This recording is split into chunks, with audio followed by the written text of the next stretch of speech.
interesting, you know. And he bought me other gifts, and I'm like, he bought me a robe, and I was like, that's so interesting. First of all, you bought jewelry. I told you never to buy me jewelry, and then you bought me a robe. I don't wear robes, you know. I like to walk in the nude. Yeah, I like my freedom, you know. So he was like, yeah, that's because my mom thought it would be a good idea. I was like, your mom? That's this fucking guy. I was like, your mom bought me a gift. You went to your mom to buy me something. He was like, yeah, Jen, you are too complicated. I don't know what to buy you. I'm like, okay. From now on, no matter when, on birthday, Christmas, I don't even do anniversaries. I no more gifts. Okay, you're gonna learn to just sit and celebrate in silence without gift, with each other. We can go to dinner, we'll have a dinner at home, we'll spend time together. This is how we're gonna celebrate you know birthdays and Christmas going forward. No more asking your mom for which gifts to get me. She has no clue who I am. This person is clueless. She's just she's so wounded and traumatized by her environment. All she does is cover things up with superficialities for the sake of and pretend it's called love. I'm like, we're gonna eliminate all of that. So for 15 years, no, he never bought gifts for each other. If you want something, go buy it for yourself. Have the bank account. You can do it on your own. I'm already buying anything I want for myself. I don't need any more gifts.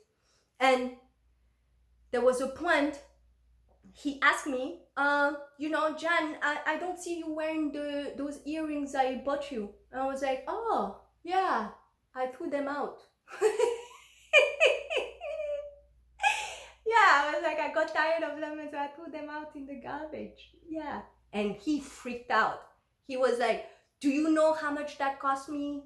It came from Tiffany. I went to Tiffany and I bought you these earrings. And then he was angry. And I was like, that's why I don't want you to ever buy me gifts or jewelry. Yeah, I don't need that level of control. If you give me something, it's my freedom to do as I wish with it. If I want to wipe my ass with it, I want to throw it out in the garbage, I want to do what the fuck I want to do with it. It is mine to do so with it. Why now it becomes, is it my gift or not? From that day, never bought me jewelry again. Yeah, a woman of my own. Yeah, that's right. Yeah. But so until I gave birth to my daughter, right? Every time I would talk about divorce, because I reach a certain point and I'm just like, you know what, this I cannot shout my way to my marriage. You just looking for someone to control you. You want someone to tell you things just like your mom does. I'm not looking for that. I'm looking for a partner. I'm looking for someone I can really create a life with. I am drained all day, just you just want someone to bark orders at you. You don't want to grow up, and it's becoming exhausting. And that got amplified when I gave birth to my daughter. He wanted nothing to do with a kid. He was just having a kid for his mom, and it's only later that I understood even the competition, because even a little after a year after we gave birth to Anne, his sister got pregnant. And she also gave birth to her son. It's like she just got married. I was like, I didn't even know, and his mom was telling me how she's been trying for so long. I'm like, so long? She just got married? Like, wow. And then I realized, his mom has been taunting both of them, saying that she retired, she has nothing to do, now she needs a grandchild, she needs something to do because she was fucking bored out of her fucking mind and has, just had money and, just needed something to play around with, Yeah, women. We're gonna expose all of this fucking shit. Yeah, let's talk about it. You know, time to grow the fuck up. Yeah, yeah, yeah. So as I gave birth to my daughter, our daughter, our daughter, I didn't do it by myself. Hey, let's just own up to that, okay? Okay, okay. All right. Yeah, sure. Our daughter. Yes, yes. So as I gave birth to our daughter, right? What started coming up, he would just be like, he would come home from work and go lock himself in the bathroom for an hour, masturbating and then come back out. You know, I am very structured, you know, so I had like a schedule. I would put N to bed. So he'll come home and N will go to bed basically an hour or an hour and a half after he comes home. And you know, and she suffered a little bit of reflux. So basically, I'll be holding her all day. And she only breastfed. So I'll breastfeed her and hold her all day. So by the time he comes home, I'll be so exhausted. And I'll be hoping that he would take her so I can go, you know, shower or have a break. But he would go lock himself in the bathroom. And basically, when he came out, I'll be putting N to bed. So he tried, and as she started, you know, I started exploding, you know, because and started refusing to go to him, you know, which made me even more exhausted, you know. If I'm around, she'll refuse to go to her dad. And if his mom is around, and will rather go to his mom than to him, you know. So those things became evident. I'm like, no, she needs to have a relationship with her dad, you know. And he'll be like, oh, it's because you are always home. That's why she doesn't want to be with me. I'm like, don't you think there's something wrong with you coming home and she's reaching out for you and you just pass by her to go to lock yourself in the bathroom to masturbate? Do you not think something that has something to do with it? Jan, you think it's easy? You think it's easy to be a parent just like you? You think everybody has to be a... Yeah, he would say, that's the guilt, you know? He would tell me, oh, just because you are so amazing with children, everybody has to be like that with you. I'm like, but this is your kid. You have to at least try to be with her, you know? And he'd be like, oh, you think everybody can be that, like the same?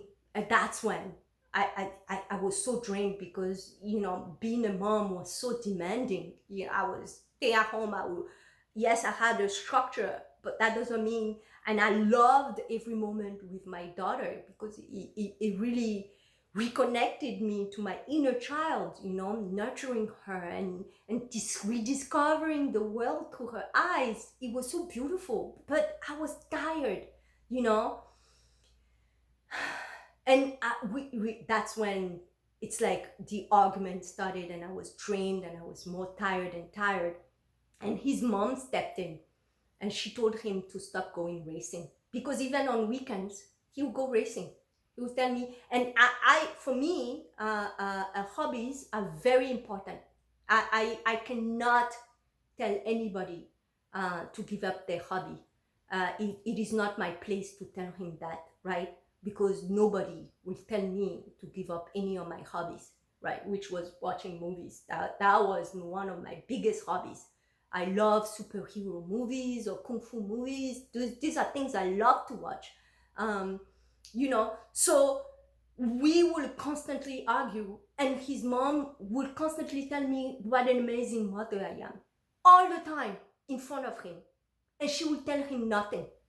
You know, she will look at him with such disdain and shame by his behavior, to the point where she stepped in and she told him to stop, to take a break from racing and be there for his family. And he came back home and he was like, yeah, I spoke to my mom and I'm gonna take a year off from racing so I can be there for you, and thinking that he's gonna get some sort of recognition from me. I said nothing, because at that point I was already planning my divorce. That's what really pushed me to really start analyzing everything. I'm like, I'm getting the fuck out of here and I need to figure out where the loophole was, you know. So when Anne was 3 years old, by the time Anne was 3 years old, I was already doing classes and all of these things. And that's when there were two moms that made their way in, you know. We moved into,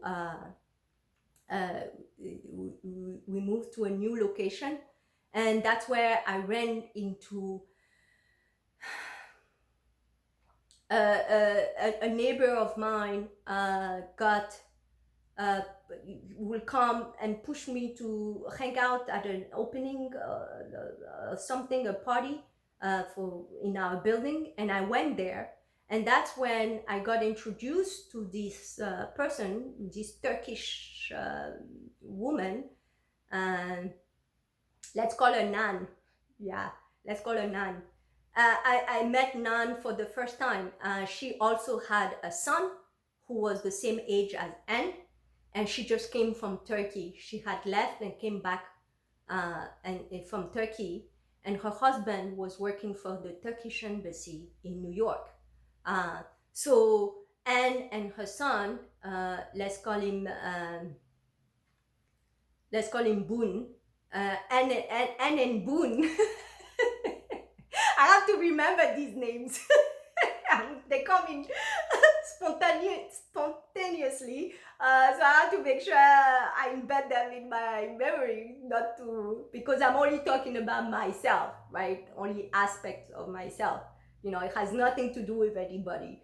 This is just my my projection and perspective of what was presented to me, the energies that I saw, right?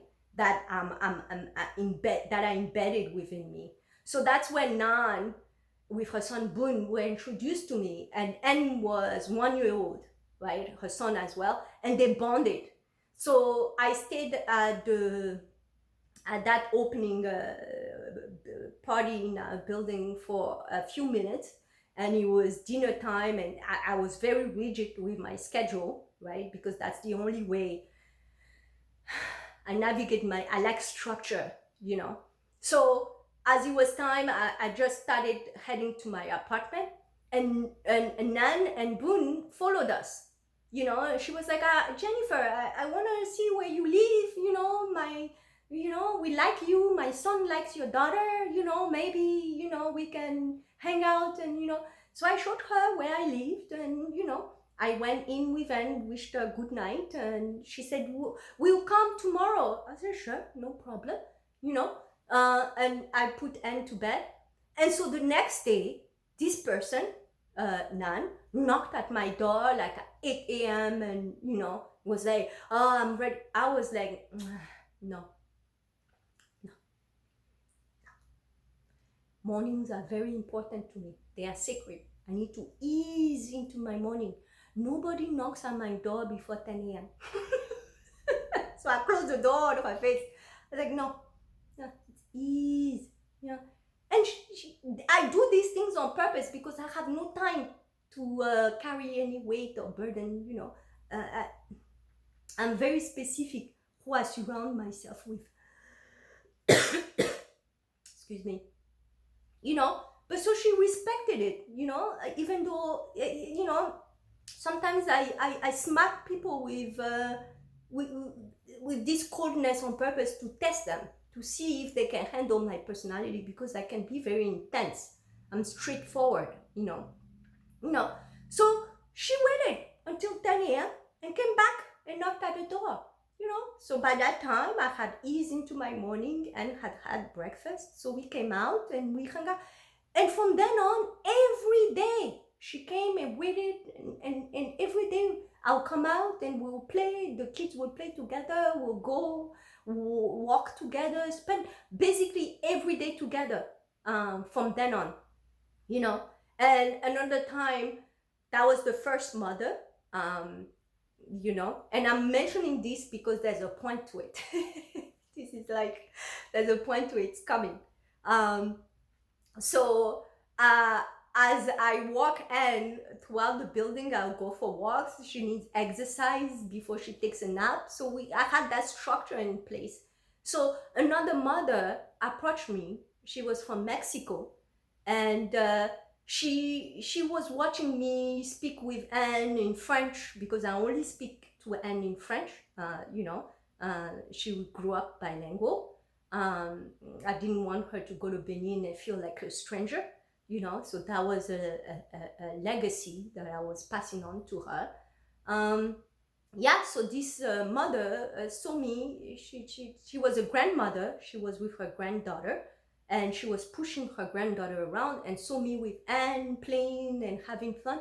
And she approached us, and she was like, wow, you seem like an amazing mother. You're really connecting with your daughter. I would love for my daughter to meet you. You will be a good friend for her.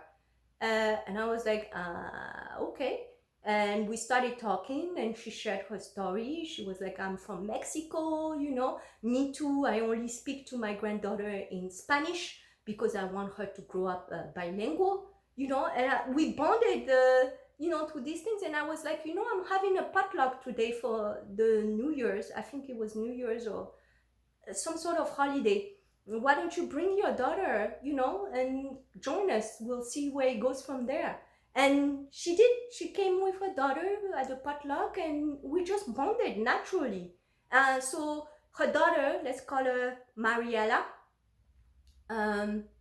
So Mariella, also her daughter was 1 year old. So it became a group, the three of us, three mothers and our kids who were the same age. We will hang out daily, go to the playground, and the kids basically grew up together. So that was the foundation. So by the time Anne was 3, I was going to there was like gymnastic classes that I would take her to all the time. And at that gymnastic class, right, there was a teacher. They were going through a transition. I say they because at that point the shift, there was not he, she. During that time it was he, she, but they were going through a transition.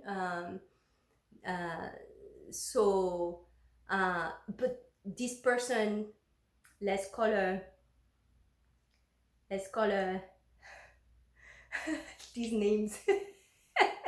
How are we gonna call her? Let's call her Charlie, because Charlie, yeah, kind of like neutral. We can say that. Yeah. So Charlie was, for me, energetically, the most attractive person I have ever met, because even seeing how children responded to her, she was so nurturing, she was so connected, and as I will keep bringing Anne to those classes, they will connect with me, we will talk with them, and I was so exhausted, but they were very masculine, energetically, but physically, their body was feminine, right? So at a point, we connected. She came to my place and we kissed. And so at that point, I went to John, and I was like, yes, I'm in love with Charlie. He was like, Charlie, who? He was like, Charlie, who is the gym teacher there, the gymnastic teacher? You are in love with them? He said her, because he was not understanding. I was educated by Charlie themselves, right? So I was like, no, it's not. They're going through a transition. Yes, I'm in love with them, and I want to see where this goes. I think I want to commit to this relationship. I am not in love with you. I want a divorce. And he was cracking up. He was like, okay, go. And I was like, well, yeah. He was like, yeah, go. Yeah, sure.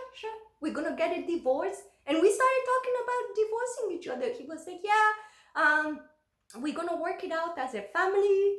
And he was just laughing, because he knew, he was like, yeah, there's nothing there. He was just cracking up. And I'm like, But yeah, Charlie, they were barely 20, 21. Yeah, if they, I would felt like sometimes, yes, if they felt like a toothpick. We kissed, but then I felt their breast, and they sensed it as well that, yeah, I like dick. Yeah, eh, you know, I can't. I felt the boobs, and I was like, yeah, I can't. Even the attraction was very strong, and I felt such a strong pull, but just the physicality was just like, no, there's no dick. I need dick. So at a point, she came to my place only twice. The second time, it was to say goodbye. They were moving out of the state, and I didn't do anything. I couldn't. I was like, sometimes you need substance, because sometimes, these youngsters that I feel like it's like a toothpick. I can break them easily. It's like I have to be conscious of those things as well. You know, but that gave me hope, because at that point, having this type of conversation with John, and the fact that he was open to me divorcing him, uh, was reassuring, because what has pushed me to reach out to Charlie was, there was an event where we went to the playground, and Anne was swinging. She was 3. She was swinging herself on a slide, on the bar above a slide. She was swinging herself, and she fell and started screaming at the park. I was with Nan, and let's call the other mother Mariella, and Mariella with the kids. And as Anne fell, she started screaming. So I rushed there, picked her up, and moved her out of the way. And she was holding her arm and shaking and screaming. So John came as well, because we were all the parents, we were all chatting with each other as the kids were running around. And John came as well, and was just moving her arm. But every time he moved her arm, she would scream, and she was shaking. And I was like, John, something is happening. Stop moving her arm. And I was talking to Anne, and I was like, what are you feeling? And she was like, my arm hurts. It's like I have a big boo-boo. And she was screaming, she was crying. And I was like, okay, can you move it? And she could not move it. And John was just started stepping in. It was like, oh, she's being dramatic. Oh, this is nothing. It's just a little fall, And he would just keep moving her arm, and she would be like screaming every time. I'm like, no, stop moving her arm. Something is not right. She's expressing something to us, Just get the car. Let's go to the emergency room. And he was like, oh, Jan, you're too emotional. You're too impulsive.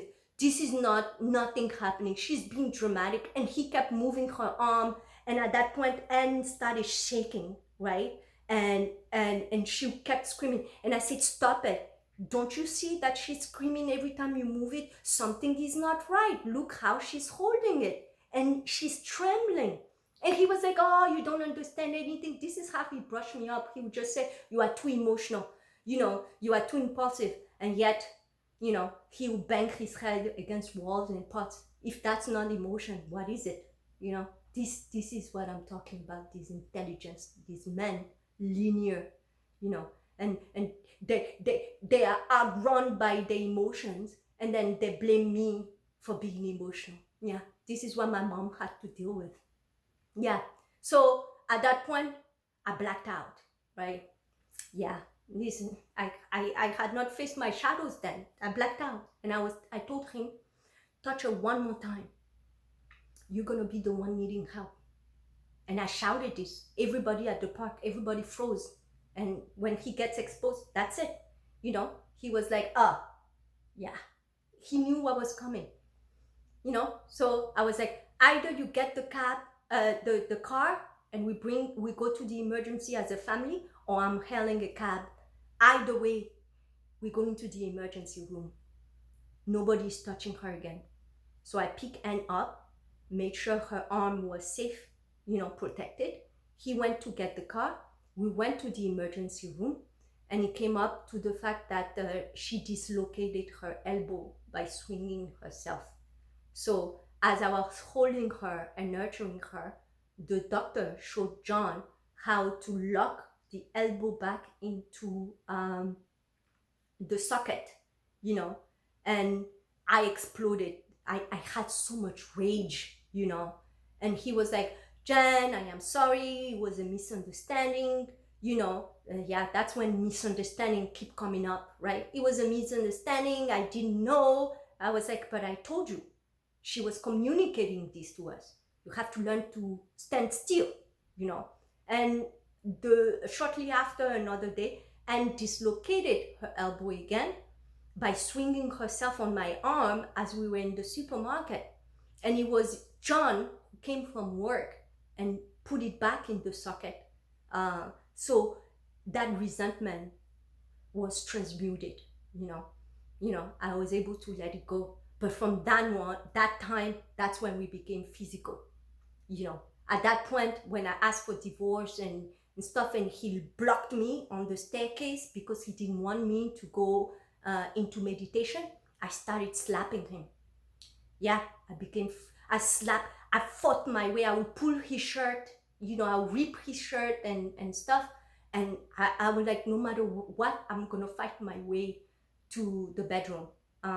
That's the moment where the rage, I couldn't contain it anymore. I was like, I'm done, you know.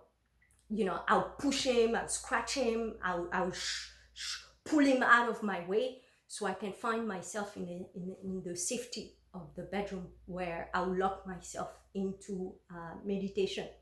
You know, I couldn't contain this rage anymore. So at 3 years old, that's when Anne was 3 years old, and Charlie came into the picture as an escape route. So in seeing that, in falling in love with someone else, you know, John was open to me getting out of the marriage, you know, because he laughed it off, and we talked about divorce, and we started talking about the steps we're gonna take. I'm gonna move out, and I'm gonna leave. We're gonna find a place where we live next to each other. You know, we talked about all these things, but Charlie, yeah, it could not happen. I was not attracted. There was an energetical attraction, but the physicality was not there, right? So, but it gave me hope. So a year after that, that's when the ayahuasca happened. Yes, you know, because it was time for me. I reached a level where it's like I can't. We started fighting in front of Anne. And I opened up to his mom. I started saying, yes, he always masturbate. You know, I cannot do with the masturbation. And I eventually, prior to that, I opened up about my sexual abuse, and I expressed to him that it was triggering, his masturbation was triggering me. And he'll be like, oh, so you want to be the only woman I sleep with and I'm attracted to? I was like, yeah, what? Yeah, there's no other man for me. I don't care. I don't watch porn. None of that is. There's only you. So yeah, I am woman. Whatever you're seeking in another woman, I have. I should be sufficient. You know. He was like, but that's not. Everybody masturbate. I'm like, yeah, but you are triggering me. You know. So if you want to choose masturbation, if this is what you're attracted to, then let's file for divorce. This is not what I'm looking for. He was like, but I always desire you. I never rejected you. Yeah, but I'm always rejecting you. I'm not attracted to you. I am not in love with you. I want out, you know? So then that's when we became physical. So I eventually told his mom about my agony. I'm like, this guy always masturbate. every time he even masturbated next to me, and you know, this isn't unacceptable. And she was like, yeah, his dad did the same thing. Yeah. So she enabled, and she would respond like this. She enabled him, right? Because with that statement, he started even further masturbating, because he's like, my mom put up with it throughout my whole childhood with my dad. What's the big deal? This is normal. Then, you know, I'll keep doing it. You know, this is how things started. And as we got into a fight at a point, and he gave me a black eye, you know, I almost called the cops that night. And I told him, call your mom. I picked up the phone and I gave it to him, and I'm like, call your mom immediately, because if you don't, I'm calling the cops, and I know what's gonna happen, you know. So he called his mom, and as soon as she heard me yelling in pain, she came. She drove overnight. She came, and he started telling her, you know, she started it, Jen. It was Jen's fault, and I'm the one with the black eye. So she went to enable him. She went to comfort him, and she tried to come to talk to me. You know, she didn't come. She couldn't. You know, I shouted at her. Don't even. She went to enable him, and she was like, oh, the next day she was like, you guys should not be together. You should be divorced. You know, this is not healthy for Anne. I don't know why you guys keep doing this. You know, you should get separated. You should get divorced. She did not know I've been trying for years. She was not aware of that. I would just listen to her, you know, and watching, you know. And as these things keep happening, you know, and I went to the ayahuasca and I came back. That's when I started drinking, because it's only now that I realized in the ayahuasca I was awakened, right? My soul, as Mother Cosmos passed on this information, it was all this knowledge that was passed on to me, but I needed to embody that knowledge, and to embody it as things veil got lifted. You know, as soon as I came back home, it was like, I need to get the fuck out of here. I cannot. Everything got, you know, it's like I couldn't hide from myself anymore. And drinking myself to sleep was the only way to remain in the marriage. So eventually, I had to face the fact that what were the resistances, the first and main resistances in me getting a divorce when it came to John, right? The first was that he does not know how to navigate his daughter. He had no involvement. Everything was handled by me. When we go to the playground, it was me played with, and I